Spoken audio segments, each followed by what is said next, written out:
If there's one lesson I ever have to teach anybody about owning and running a restaurant, it's pay your sales tax and pay it on time and accurately. My restaurant in 2010, we had a nightmare on our hands. Cost us $180,000. We paid back every dime and almost put us out of business. That's because we didn't file the proper sales tax, we didn't file them on time, and we didn't pay them on time. And we were so busy and unorganized and focused on, head down running our business that we never looked at any of the stuff from the state, and it got real scary real quick. So that's the number one lesson I share with you guys. Pay your sales tax. And you want to do it real easy, real simple? Davo sales tax. I'm telling you right now, it is the number one no-brainer. Any client I have, anybody I remotely know who's opening a restaurant, before I talk to them about anything else, I tell them to sign up for Davo, because they hook directly into your POS. You do your business all day long, right? It pulls your sales tax, says this is what you owe, takes it from your bank, and then pays it for you monthly, quarterly, whatever you have set up, and then that's it. You don't have to worry about it. You can go back to running your business. You can go back to enjoying what you do best. This is not why you got into the restaurant business, is to calculate and pay sales tax. Yeah, sure, your accountant could do it, but they don't even like to do it. We had an accountant, he didn't do it. So here's my thing. Go to the website, sign up, takes 2 seconds to sign up, and at least talk to somebody. Figure out if this is gonna be right for you, but I'm gonna tell you right now, if you listen to us, if you listen to Sean's show, the fact is, every client, every person we talk to, we recommend Davo because it is such a no-brainer. I tell them all the time, I should be a salesman for you guys, because I'd walk into restaurants and be like, just sign this. You want to never worry about sales tax again? Sign this. So, Davo sales tax, the link is in the show notes. You guys check them out. It is a no-brainer. Never worry about sales tax again, and go back to doing what you love. Hey everyone, Avi Gorin, CEO and co-founder of Marquee, and I want to talk about the customer journey for a second. You never know as a restaurant owner where your guests are truly coming from. End of the day, we do see some patterns around two types of search behaviors: direct versus discovery. Direct search, for an example, would be jumping into Google and saying Cali barbecue hours, right? I know where I want to go to eat, but I'm missing a key detail. I need a little bit more information. Discovery, which is the bulk of searches, is barbecue in San Diego, restaurants near me, takeout near me, right? One of the best ways to be found for more discovery searches is leveraging keywords. Reviews are basically free content for you to leverage. Think about keywords that are relevant to your brand, your location, and include as many of those in your review responses as possible, right? How can you go about doing this? Let's set up reports, utilize tools like Google Trends, find out what's going on in your area and how you can help leverage these keywords and review responses, because someone else is doing that, right? If you need some examples, you could do anything from including summer menu, gluten-free menu, leverage specific menu items like the dreaded and beloved spice pumpkin anything in your review responses, right? Let them know what's coming. Let your reviewers know something they should come back and try.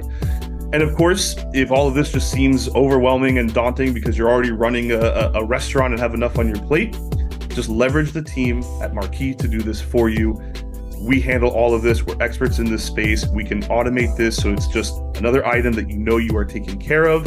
Again, that's marquee.com, marquii.com. No you. However, we did recently buy marquii.com, so if you do misspell it, we got you. You'll still find us. We can still help you. All right, guys, welcome. Whoa, here we go.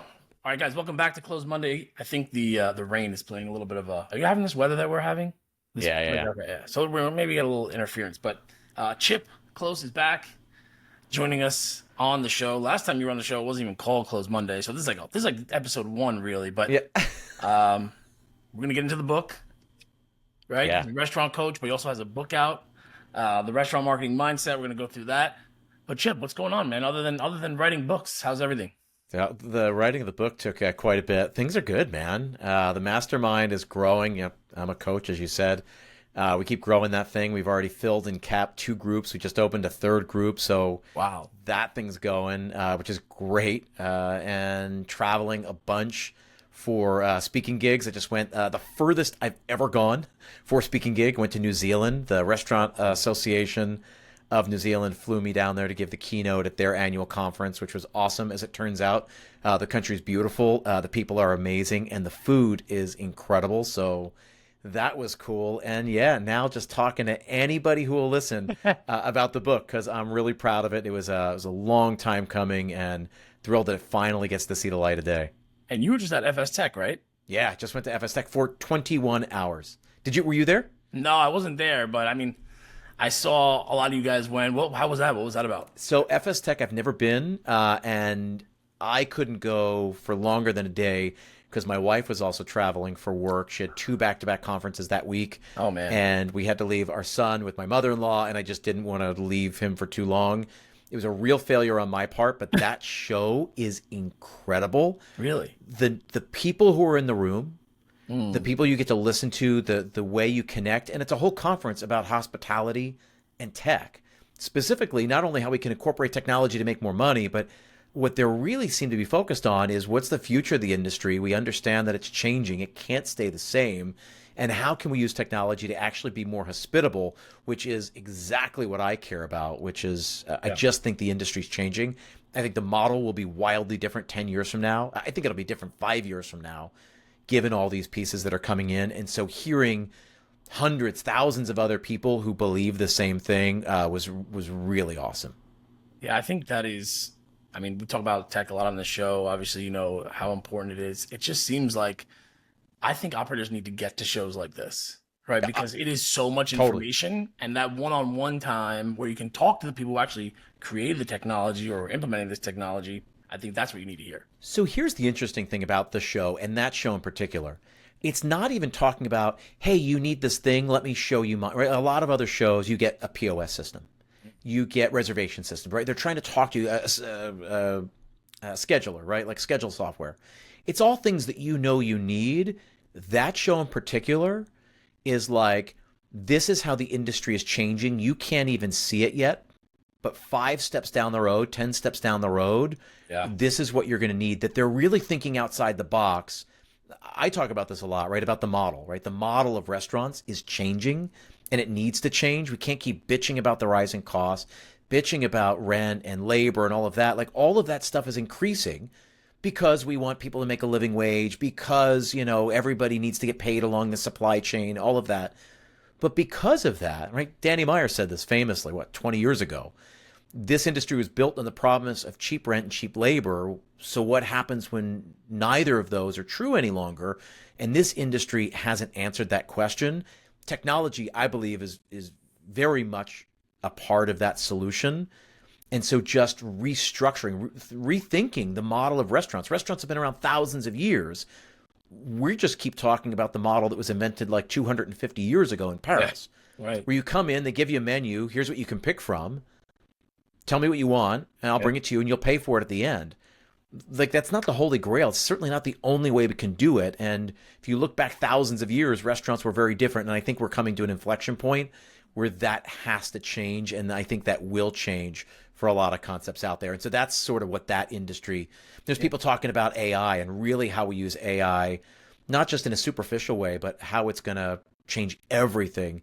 How we use dynamic pricing, right? Dynamic pricing. We're just on the edge of a cliff when it comes to that, and what that can mean for our industry in really beneficial ways. That was really cool to see. Yeah, and I think it's, I mean, a lot of romanticizing the past, right? I mean, hospitality folks are in love with the emotion of what it was like and how it was. And just prior to the pandemic, I mean, we were guilty of this too at my restaurant. We're like, we don't do things that way. They were trying to give us, this was, I don't know, 2013, 2014. They're like, you should be doing, you know, we have this technology where you can do inventory now. We were like, okay, let's just slow down. But obviously, the last couple of years have changed that. So, yeah, I think it's just a little bit intimidating to some folks. So I think getting to these shows and talking to people, listening to podcasts, books, and you got to learn. Otherwise, it's at your own peril. I mean, that's really the end of the story. That's really there is something really energizing about being in a room with a bunch of other people who are looking for solutions, right? When you attend a trade show.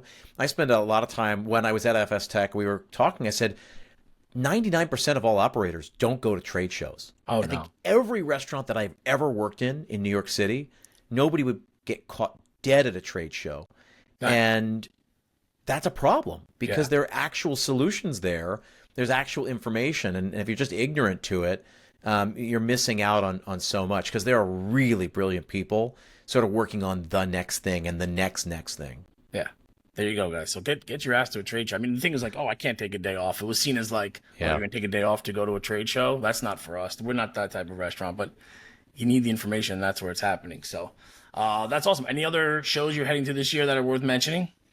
So next year, yeah, I'll go back to Bar and Restaurant Expo. I always go out there to speak. I will It's a wild probably go back to FS Tech next year. I'm sort of working with the team to figure out a way to make that happen. I always do the New York show. I usually do the Western Food Expo. Mm-hmm. Those are the two things I do. And then I don't know if there's a show that you think I should be at. I'm all ears. Yeah. There's trying to be more and more picking and choosing. Obviously, it's got to make sense for everybody. But yeah, I'm with you. I think the restaurant show this year was a lot to absorb. Yeah. But always good to see all the faces there. I think it's a networking opportunity, obviously, Yep. for a lot of different folks. You know, if you're interested in just chatting with other people in the industry, I think it's a must.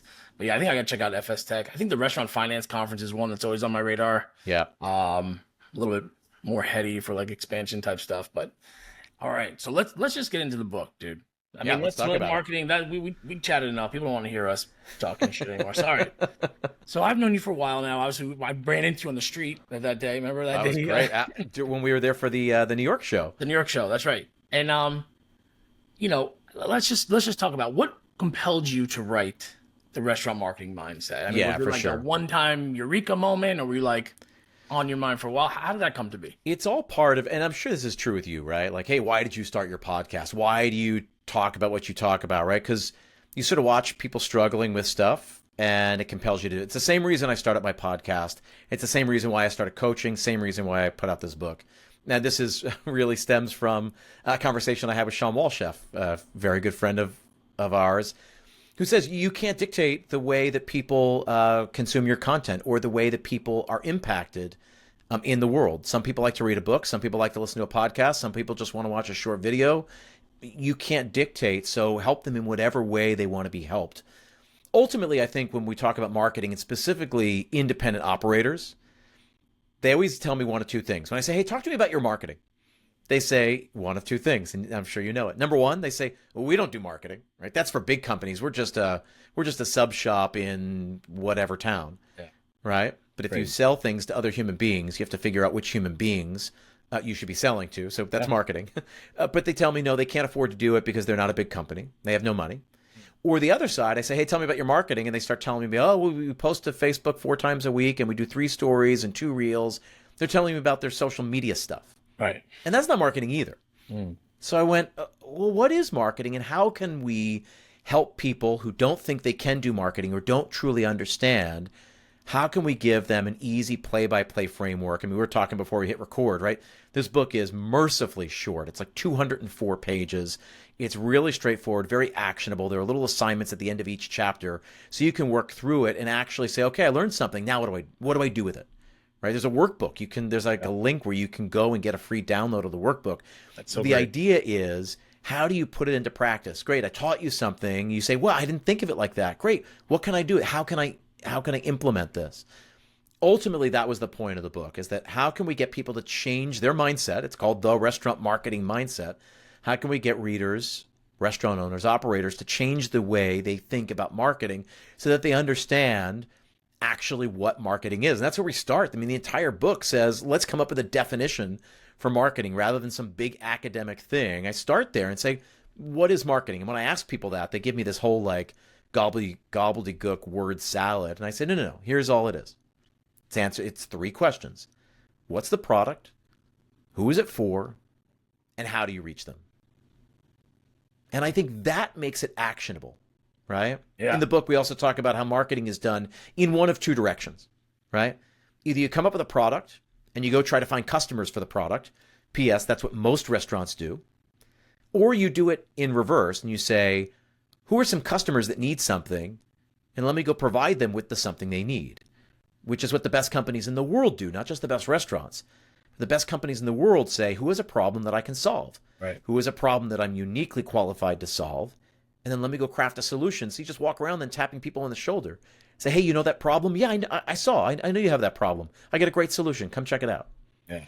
Ultimately, that's where the book starts and we build from there. I just wanted people to think differently about how they market and to make sure that they understood you didn't need you don't need an MBA to be able to market your restaurant. It's just about figuring out who needs something that I can provide them with, and how do I let them know that I've got what they're looking for. Ultimately, that's what marketing should be. Yeah. I mean, for me, when it comes to marketing, it's hard to get that conversation going. Like you said, they don't want to seem like they're out of touch, or maybe they're misguided and they'll mention something like social media. But what is the reason why we can't get restaurant owners to shift from like, no, I don't have time for that. I don't have money Yep. for that. I need to focus on my food. Yep. Like, Yep. why does that disconnect exist? Ultimately, it exists, and you know this. Anybody listening to this show knows this. Is because restaurant owners and many operators are required to wear a dozen hats, right? They are chef, they are manager, they are HR director, they are marketing director, they are operations, they are maintenance. They have to do so much that to put one more thing on them is like, ugh. It's the last thing that oftentimes they think of, because the other things, right? Well, I need to be the maintenance and I need to be engineering because I need to open my doors. So Yeah. I have to figure out how to fix this thing, right? I need to be HR because I need to hire people who can help me do this thing. There are lots of things that you need before you get a customer. And of course, you need a customer to be able to keep the doors open. But that's, I think, where you come from, right? That's where it comes from. Yeah. It stems from, it feels like one more hat, and it feels like a skill set that I need that I just don't have time. And Right. that's where the book comes from, saying, hey, let's take I think I use like 3 academic terms, right? I got my MBA, I learned all this crap so that you didn't have to, right? So that I can boil it down Translate to it. Yeah. really simple things, saying, okay, great. You don't need the academic definition. If I read it to you, you'd say, this is garbage. I don't know what to do with that. But when I say, you just have to answer these 3 questions. What's the product? Who's it for? How do we reach them? And we say, okay, my product's a restaurant. My restaurant exists for people looking for a special occasion. Great. So I'm looking for people looking to celebrate. Where might I find them? How would I communicate what I have? Then it becomes easier. Yeah. The other problem with marketing, and really what I think is woven through this book, is that rather than talking about all the stuff we do, like social media, well, I post here and I do this and reels and stories, and rather than focusing on the stuff you do, let's think about the things you need to accomplish, right? And we work it in reverse order. Everything we do in business should be about systems and goals. Proper goal setting requires that you say, what am I trying to achieve? Perfect, that's my goal. What am I going to then do to try to achieve that goal? That's my system. A system is just a repeatable set of actions. I'm going to do this and this and this to try to achieve the following goal of 120 covers a night, of $20,000 of revenue every week, of whatever that number is that you need. What are we trying to achieve? What are we going to do to achieve that? And then we just measure it. Did the stuff we did that work or did it not work? If it worked, we double down, we do more of it. If it didn't work, we scrap it, we go back to the drawing board, and we figure new stuff out. That's the how do we reach them stuff, right? We're always trying to find new ways to reach them. But at the end, we got to figure out, what are we trying to do? What are we going to do to achieve that? And then what worked and what didn't work. That's something that's woven into the book, where it's fine. We're going to do a lot of stuff. We're going to send emails. We're going to update our website. We're going to focus on our Google My Business page. We're going to run ads. We're going to do direct mailers. We're going to do all that stuff. And yes, we're going to post on social media. But let's make sure we're really clear on what we're trying to accomplish. Because they say, hey, how do you reach new customers? They say, well, we post on Facebook 5 times a week. Right. Facebook will show your post to roughly 2 to 3% of your existing followers, meaning you got 1,000 people that follow you, roughly 25 people see it. 25 people who already know you, so you're certainly not reaching anyone new unless you come with some really viral video that's a 1 in a million unicorn. That doesn't seem to be a strategy that scales. So let's make sure if we're trying to hammer, we're not using a screwdriver. So if we're trying to reach new people, posting to Facebook will not accomplish that, which is why this framework of what are we trying to accomplish, then what are we doing to accomplish that? Yeah. And when we do that, when we say, well, I'm trying to reach new people using organic social media posts, then that's not a winning strategy. So it makes sense, and everything is sort of reverse engineered in the book, and that's a mindset shift. There are a series of mindset shifts throughout the book, but that's one of the big ones, is that let's make sure we're really clear on what we're trying to accomplish. Well, I think that's what I like about the book for me is, the worksheets and sort of like those little mindset shift boxes, because Yeah. to me it is a mindset shift. And we were talking about just before we came on about Chris Do, and there are a bunch of other people that I've looked to for inspiration, not only in the restaurant business, but in my business now. I mean, this book falls in that category of somebody's done the homework for you. Now you can apply it to your business. There's language, there's strategies, there's techniques, there's all sorts of nuanced stuff that restaurant owners are like, hold on, I just know how to cook, I know how to provide hospitality, I know how to build a brand, whatever it is. But this is somebody telling you, like, these are the principles that go for any business. You got to figure out how to make it work for the restaurant business. And I think sometimes that can be a little bit intimidating, right? People don't like to be told what they don't know. I don't know if you've ever run into that with restaurant owners, but they're kind of that way too. So, Kyle, it's exactly why I launched my podcast 4.5 years ago, right? So the Restaurant Strategy Podcast has been going strong. We're up to, I don't know, 270 some episodes at this point. I'm really proud of that show, but I'm really proud of the community that we've cultivated through that show. I'm sure it's very similar to your community. It's people who show up saying, hey, I want to be better. I don't know it all. I wouldn't pretend to know it all. And I think I can learn more, a little bit more and a little bit more. I started that podcast because at the time I was consulting with restaurants, and I found myself having the same conversations over and over and over, right? They'd hire me to come run their Facebook ads. We just want you to run Facebook ads. I said, great. Talk to me a little bit about your audience. Who are we trying to reach? What are they looking for? How do we solve their problem? They said, no, you don't have to worry about any of that. Just run Facebook ads. I said, well, I have to target. You've got to do target. The power of Facebook is the specificity that you get. So I need to know who I'm showing this ad to. I need to know what sort of compelling argument I can make that will convince them to click on the ad, that will convince them to come dine with you as opposed to someone else. So when we skate all over that, when we skip this whole thing of understanding who we're trying to serve and how we serve them and how we are differentiated from another competitor, meaning why would someone choose us as opposed to someone else? We have to know that before we post on social media, before we run a Google ad, before we do anything. Yeah. So to skip over that, that's where I started the podcast. It's very much the foundation of why I wrote this book. I just thought, let's just make it really simple. And there aren't, at least out there, I wasn't finding a simple restaurant marketing book of how do you get yourself in the frame of mind to convince other human beings to come try your restaurant, to convince other human beings to come back to your restaurant before they go try somewhere new, which is ultimately all we're trying to do. Right. At the end of the day, that's a successful marketing plan for a restaurant. We talk about that in the book. I talk about something I call my triangle principle. For the life of me, I can't think of anything else we have to do to make a successful restaurant except these three things. I always talk about customer acquisition, customer retention, and what I call is evangelism, right? So I call them in the book attraction, retention, evangelism. We got to attract new customers. We got to retain those customers, get them to come back and come back with greater frequency, and then get those people to go spread the good word about the great experience they had. Hallelujah. Hallelujah. That's word of mouth, right? Right. And we know that. So get them in, get them back, get them talking is sort of how it's framed in the book. If somebody knows anything else that we need to do to successfully market our restaurants, I'm all ears, but I've been doing it for a while and I've thought deeply about it for a while. That's all we have to do. So what are the specific things you do to get new people to walk in the door? Once you get those new people in, what are you specifically doing to get them to come back? So most of what's in this book are mindset shifts and strategies, right? Ways of thinking about this. Because if I wrote a tactical book, it'd be outdated in 6 months. Because those tactics are always changing. That's what the podcast is for. Yeah. That's what great blog posts are for. That's what trade shows are for. Find out what's working right now. Yeah. But if you know what you're trying to achieve, you say, well, I need a new tactic. I need something else that will get new people in.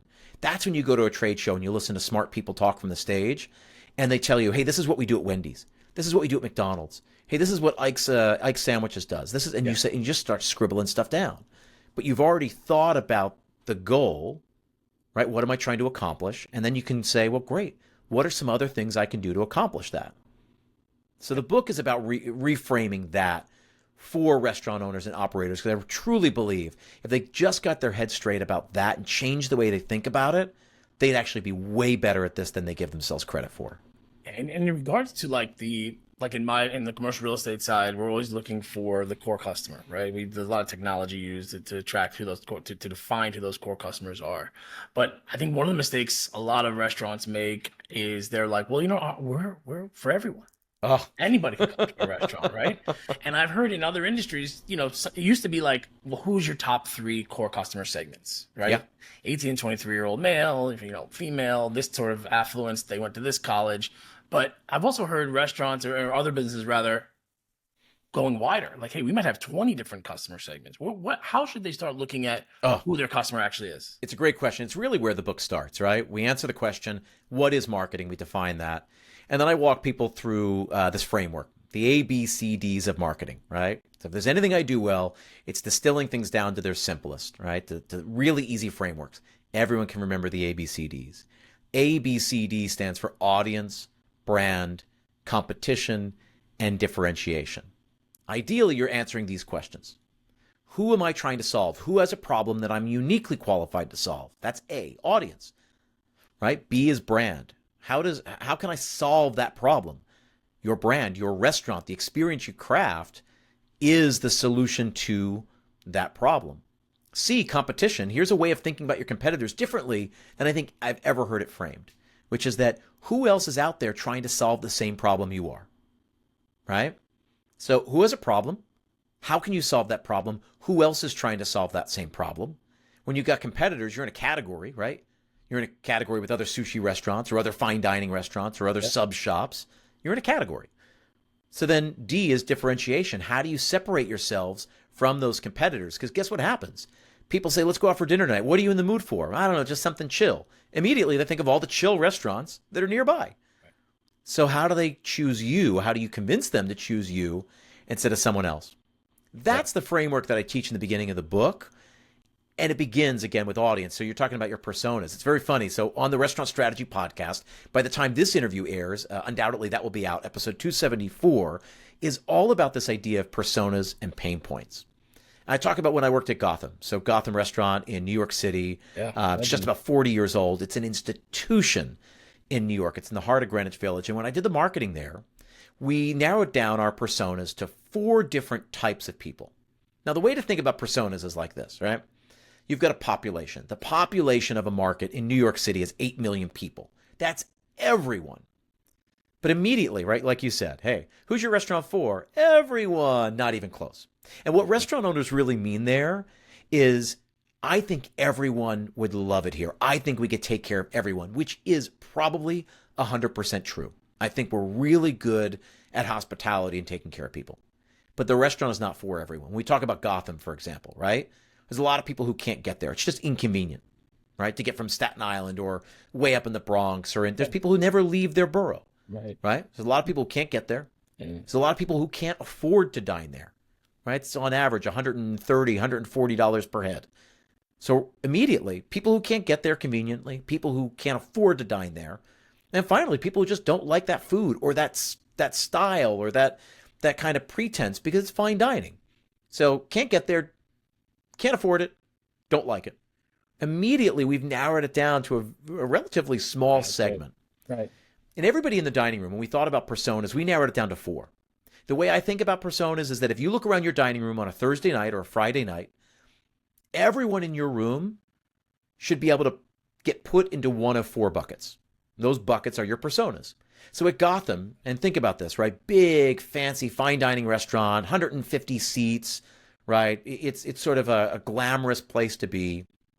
Everybody was either a local, meaning very wealthy resident in Greenwich Village. They were business person, right? Entertaining clients, doing some deal. They were special occasion people there celebrating their birthday, their anniversary. It was one of their 1, 2, 3 nice meals out every year. And then finally, we had tourists because we were tons of accolades, 3 stars in the New York Times, 1 Michelin star, all these James Beard awards, right? We were on lists. So if you were coming in, you wanted to dine, you wanted to have a nice meal on your weekend or your week in New York City, it was definitely on your list. It's one of the most popular restaurants in New York City. Everyone in the dining room fit into one of those 4 personas: locals, business people, special occasion people, or tourists. and they all had different pain points, right? The thing that the locals needed, right? These local residents who lived in a, $15 million townhouse down the street. They left a really high-powered job. They needed a low-key meal that was straightforward. They could have a bowl of pasta and a nice glass of wine and not feel like, they could just leave the nanny there for an extra 45 minutes, right? Something to that effect. That was way different than what the tourists wanted. This is one of their 1, 2, maybe 3 nice meals for their entire week in New York City. Okay. They needed a sure thing. They weren't used to spending $120, $30, $140 a head. So if they were going to do it, they're going to make sure it's great. Now, Gotham was known for a long time, still relatively is, as being sort of right down the middle of the pike. It's very approachable. You can get a strip steak, you can get a chicken, duck, lobster. Very little is going to be foreign to you. You're going to know pretty much all the ingredients. Everything's going to look like what you think it's going to look like. Unlike other fine dining restaurants across the city that are unique, that are pushing boundaries, bringing in different flavors, different sort of, international flavors, different cultures. And that's not what Gotham was. Gotham was, new American cuisine, just sort of right down the middle of the pike. And so that's what the business people were looking for, who were going to entertain clients in from, let's say, Des Moines or, somewhere in the middle of the country where maybe they wanted to make sure that they didn't feel out of place. There was something approachable. Same thing with the special occasion people. Same thing with the tourists. So they all had pain points that aligned with the experience that Gotham provided. Once we identified that, then you market to them in very, very different ways, right? Yeah.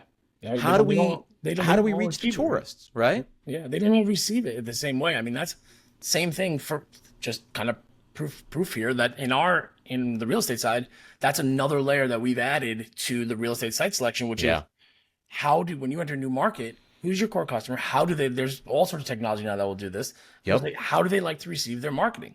And it's not the same for everyone. It's very interesting to look at. And when you think, right, so the beauty of this, right, in this podcast episode I did is, obviously it's on my mind because the book's coming out and this is a key part of the book, but it all goes back to empathy. Yeah. Empathy is the ability to put yourself in another person's shoes. Man, we do that so well when we're looking at steps of service or creating a dish that the most amount of people are going to love and all that. Right. All we have to do is do this with our marketing. How would we reach tourists? Maybe through the concierges, maybe through the travel magazines, maybe by geofencing. I mean, listen, anytime you land in Las Vegas, they got this down to a science. My phone I scroll through while I'm waiting for my bags to come up. All I do is see something from this hotel, this show, this restaurant. So let's start a concierge program, which is something we did at Gotham.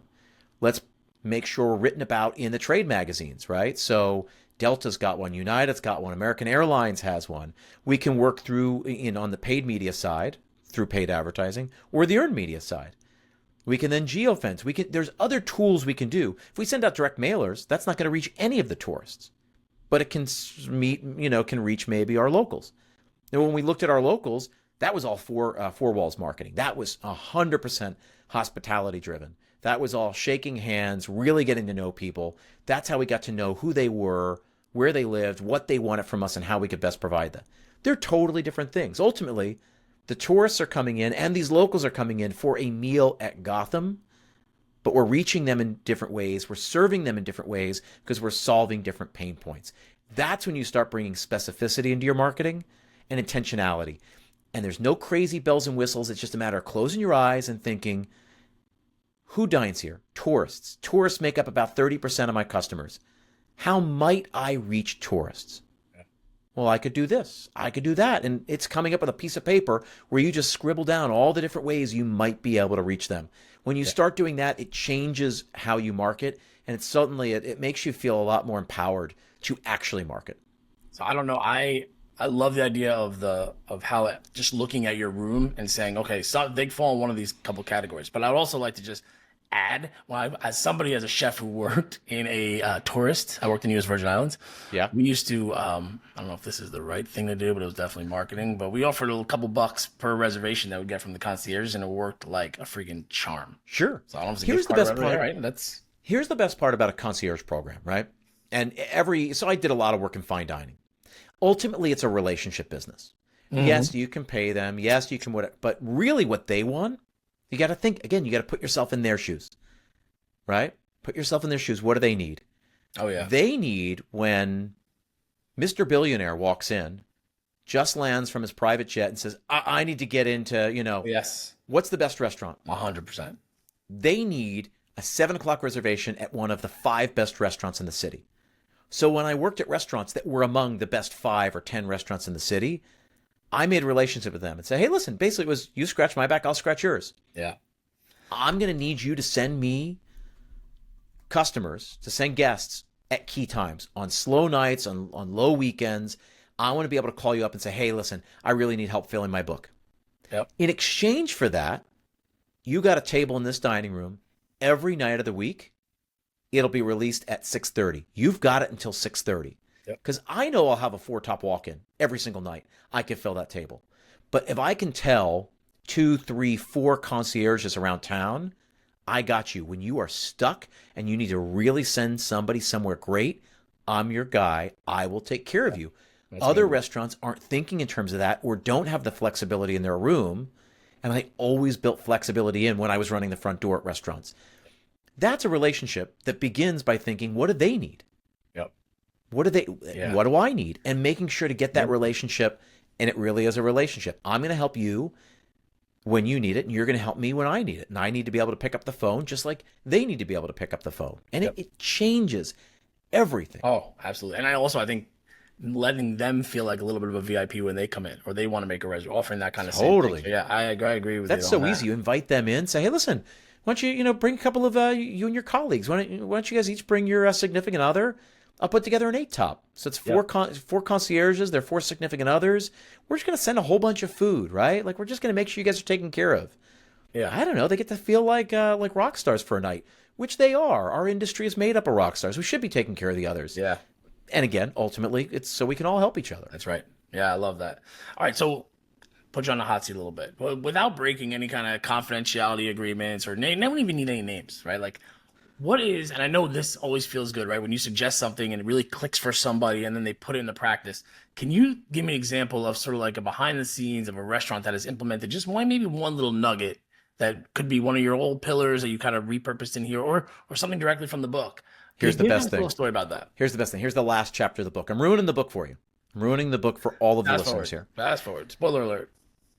At the very end of the book, I say, great. So how do you do this? How do you, right? Because it feels like when you hire a consultant, it drives me crazy. You hire a consultant, spend a lot of money on the consultant comes in, tells you all the other things you should spend money on. There's a lot of stuff we do that's absolutely free. That concierge program can be absolutely free. Here's a great one that I always do, that I used to do when I was a maitre d', and when I've consulted, I do this, and it's a 20% success rate. So I'll say this, and a lot of times I've used it at the fine dining level, though not just at fine dining level, specifically at full-service restaurants that take reservations. And I would say to the manager, to the general manager, to the maitre d', hey, listen, what if I told you I could get 20% of the covers tonight to come back in the next 2 weeks? And it'll be absolutely free, but it'll be the hardest thing you've ever done. Would you do it if I do it? If I tell you to do this? And they're like, well, yeah, of course. I'll do it. I said, great. It's going to be $100. If you slip up even once, you owe me $100. But if you do what I tell you to do and you get the results, which you will, I'll give you $100 at the end. And I would do this all the time. And I talk about it in the book, again, at the very last chapter. And it sort of wraps up this idea of hospitality and marketing all in one. So here's what you can't do. And this is what I would tell the manager. For the entire night, you cannot say the following words. Thanks so much. Have a great night. Ugh, yeah. You can't do it because we don't mean it. That's actually not what we want to say. We have just shown them a great night. It's not our responsibility to make sure they have the rest of the night is good. We have nothing to do with it. So instead, let's ask the question we actually want to ask them, which is, thanks so much. When are we going to see you again? Thanks so much. Can I make another reservation? So you do this. Right? And I challenge all the listeners to do this. Do it tonight. Challenge yourself to touch every single table on their way out. This is why it works really well for a GM or for a maitre d', right? Thanks so much. Have a great night. They get their coat. They're gone. Gone. Missed opportunity. But with a wink and a smile, you reach out and you shake their hand, say, thanks so much for coming. Listen, let's get another reservation on the books. When are you coming back? 80%. So I said it's a 20% success rate. which means it's an 80% failure rate. 80% of the people will sort of laugh you off and say, oh, yeah, no, we'll be back, we'll call you, don't worry, and they're gone. There's nothing we can do about it. What happens is that 20%, really 1 in 5 tables, when you ask them, and specific, right, and this is, you're in sales, it's about asking, right, it's everything in sales is it's either yes or not now. Right. You're driving to the yes or no. Yep. If you never ask the question, you never get to the yes, which is why, thanks so much, have a great night. We didn't even ask the question. Right. So if you, with a wink and a smile, right, you got to have a certain smile on your face, and you stick out your hand and say, hey, thanks so much for coming tonight. It was so great to see you. Listen, let me get another reservation on the book for you. What happens is that 1 out of 5 tables, 20%, will start thinking of things they have coming up where they might want to host here. Plant the seed. What happens is somebody goes, oh, you know what? My sister's coming in next week. We didn't know where we were going to go. We should take her here. This was so fabulous tonight. Because you showed them a great night. Of course they would want to show up. Or say, oh, my husband, remember, honey, you've got those clients coming in. You should bring him here. Man, they'll be so impressed here. They will think of reasons to come back. Right. Oh. In the next 2 weeks. Because here's the thing. Human beings don't think 3 months, 4 months, a month out. They think about a week or two. So when I say, I can show you something to do to get 20% of your covers back in the next 2 weeks, I really mean it. It works every single time. You have to give over to it. You have to own it. You can't do it on half the covers. You have to do it on all the covers. If you do it, it's number 1, absolutely free. Number 2, it's more hospitable. And let's think back to being human beings. What happens when you get together, right? You host a dinner party at your house. You sit down, right? You sit down, you have a great meal. At the end of the meal, what's happening, right? Everyone says, man, this was so great. People are putting on their coats, walking out. This is so great. We got to do this again sometime, right? And if it's a really great time, what do? Say, man, let's get something on the calendar right now because we're all going to get busy. Yeah.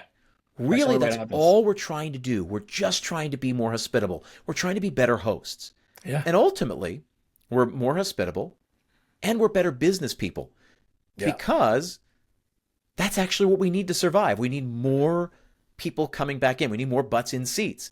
Who cares if they're new butts or old butts? They're butts that know us, that love us, and we can get them back.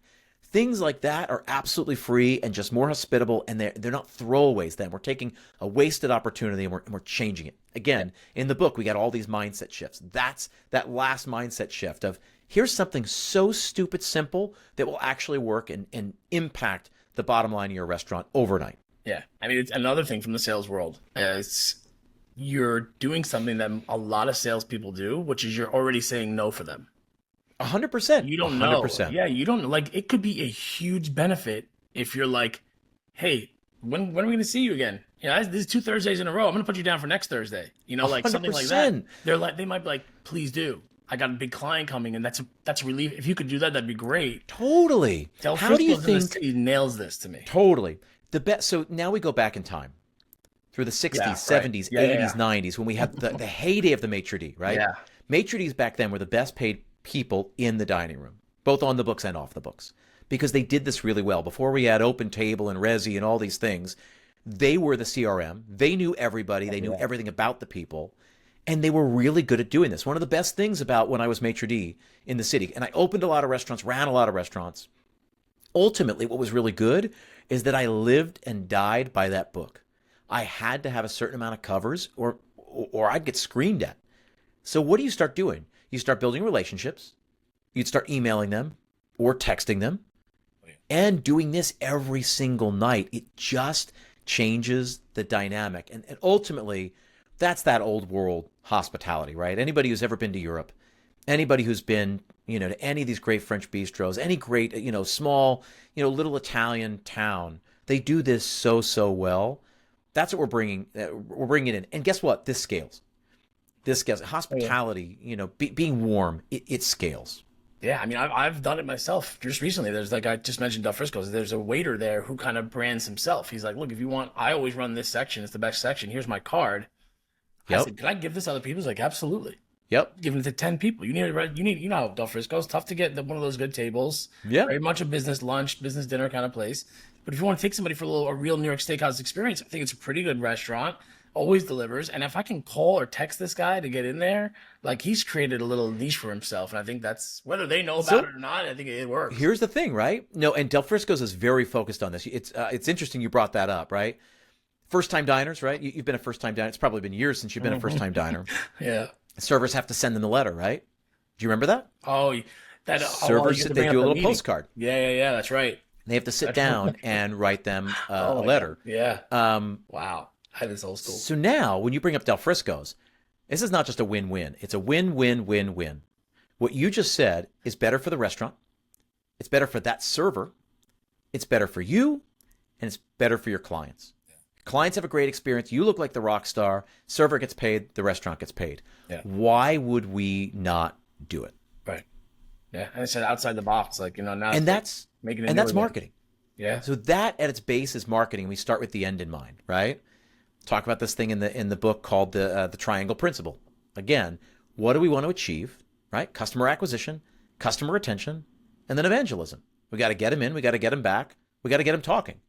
That thing you just talked about is a retention technique. It's also an evangelism technique. You said, you had the presence of mind to say, hey, can I give this out? What that guy should have said is, hey, here's this. Anytime you need a reservation, you just let me know. And man, give that out. If there's people you really want to take care of, you tell them to send them to me too, right? Yeah. Then you're sparking that word of mouth. How do you make the wildfire catch? You tell them, hey, you can go spread the wildfire. Yeah. And you go do it. Yeah, exactly. I got to imagine, I mean, writing a book, definitely something that not even my thought. It's just so much that I just don't think I have the time to sit down and do. But I have to imagine that you get in a groove every once in a while and you sit there and you're like, holy shit, that's really good. That's really good. And you want to make sure, like, God, how do you make sure somebody doesn't miss this? Is there one nugget in this book that you could point to and say, you know what? That was that moment. This is the one I hope really people catch on to.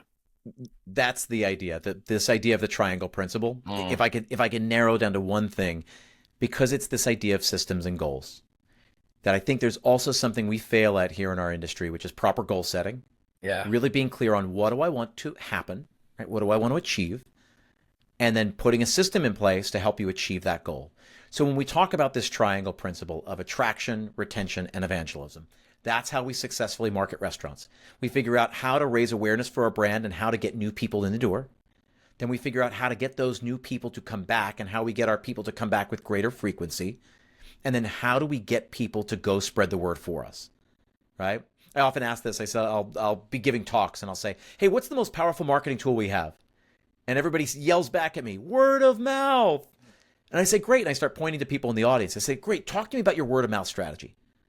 Talk to me about some of the word of mouth tactics you have. Nobody answers it.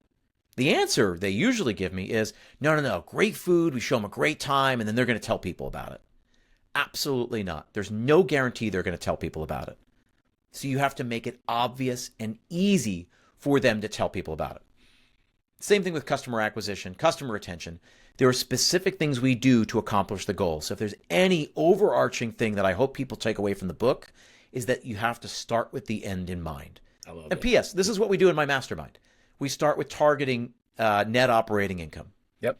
If we want to make a certain amount of money, which P.S., we all should be thinking that way.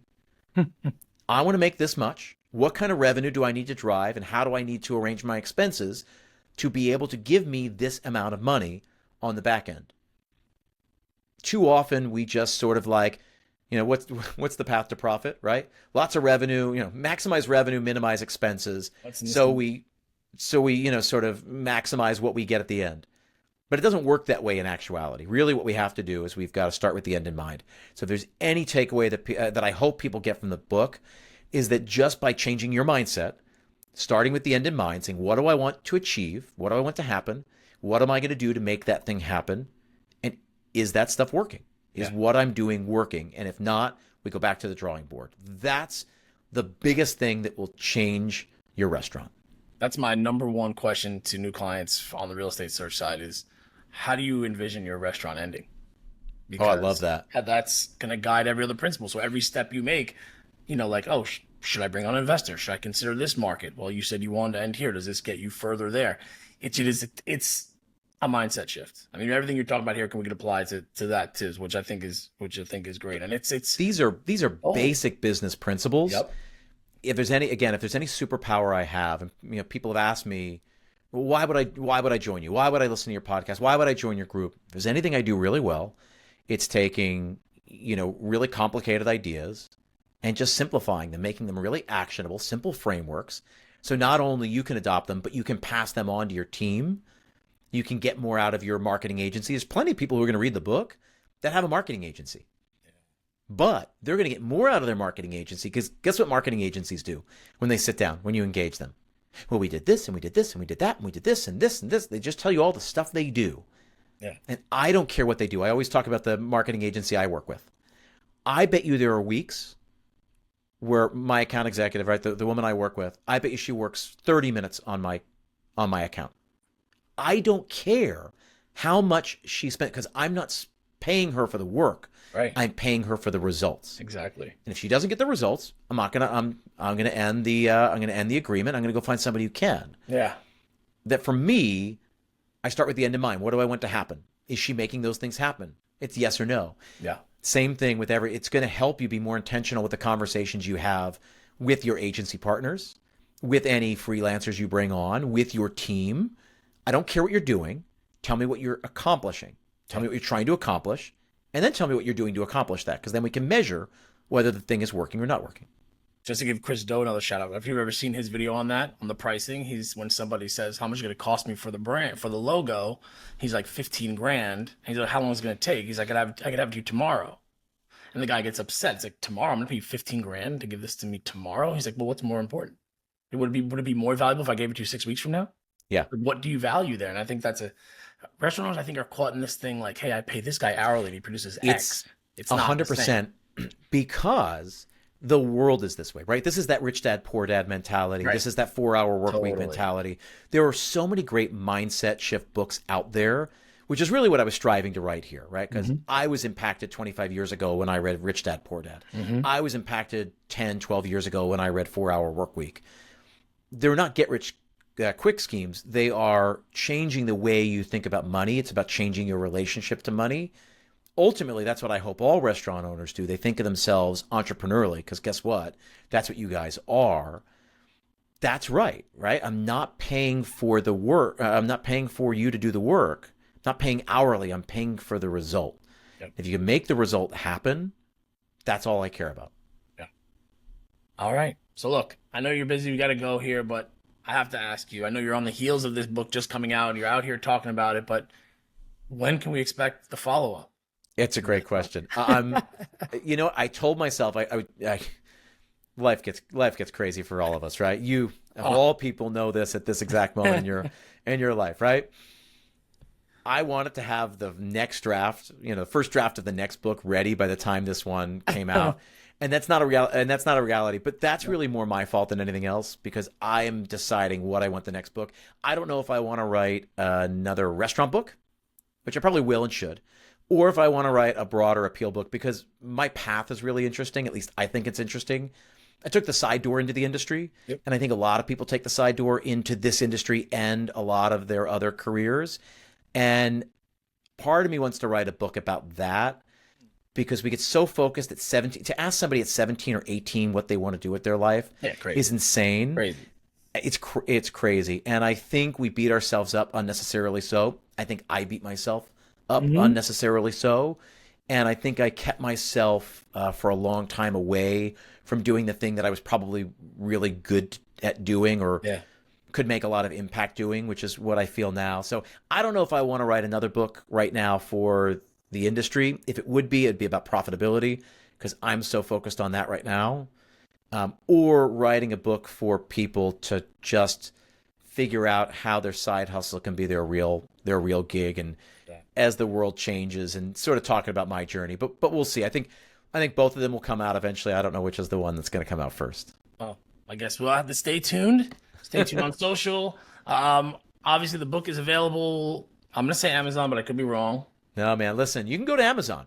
Yeah, but here's that DoorDash Uber Eats conversation, right? You can get a third party. You can go to Amazon, or you can go to therestaurantmarketingmindset.com.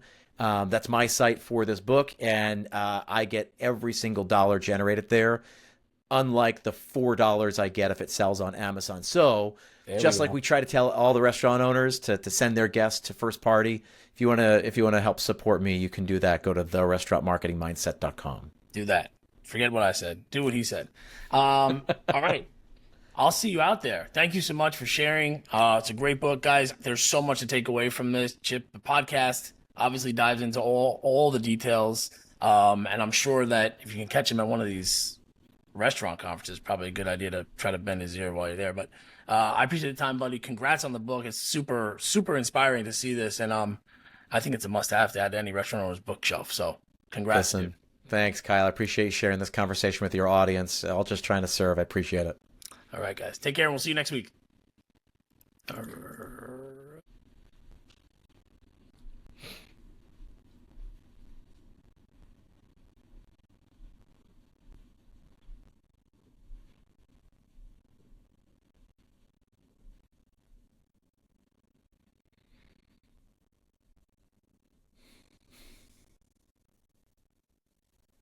right. Sorry about that. That's okay. Out of there real quick. Cool, man. That was great. Yeah, good. I appreciate you doing this. It means a lot. Of course. There's a lot of work that goes in behind this book. Probably more than goes into going into writing the book. It's, it was like, I started writing this book like 3.5 years ago, like just before the pandemic. I was like, hey, I'm going to convert my first like 100 episodes into a book. And then over the pandemic, it just changed. I was like, oh, I gotta reshape this. I sort of wrote it and then reshuffled it and like redesigned it. It was going to be one thing and it ended up being something very different in the best way. Right? Like that's part of the process. Like, let me just get it out and see what sticks here. So, right. They always say writing is rewriting, right? Yeah, you don't know what it is until you get your first draft. So I got the first draft and I was like, well, what if I do this and this and this and move things around? I was like, well, then this doesn't need to be here. And now there's this big gaping hole. How do I get people? And just thinking of it, like, how do I get people from like A to B? How do I take them and help them do that? So ultimately, it was so good. Well, I'm genuinely impressed. I'm somebody who has to like write an email, then I'll go back like to a client and have to rewrite in the morning. So I can imagine this is a heavy lift. So thank you, man. I appreciate it. If there's anything else I can do to help promote the book, please let me know. I appreciate it. This is huge. Stuff out, and this will probably air on Friday. I was gonna say, let me know when it's gonna be, and share the stuff so I can share the links with all. Ultimately, what I'm going to be doing is I'm going to sort of like batch a bunch of stuff. Like when I get like 2 or 3 interviews and just sort of tell my whole list, like, hey, check out this, check out this, check out this. So I want to make sure to include that. I don't want to do it all in one so that they actually get some play, but I'll send it out for sure. I can delay it if you want. I mean, it's up to you. I mean, I'd rather push it out sooner than later. Okay. That's great. Cool. Thanks, buddy. I'll see you. Have a good one. I'll talk to you soon. Later on.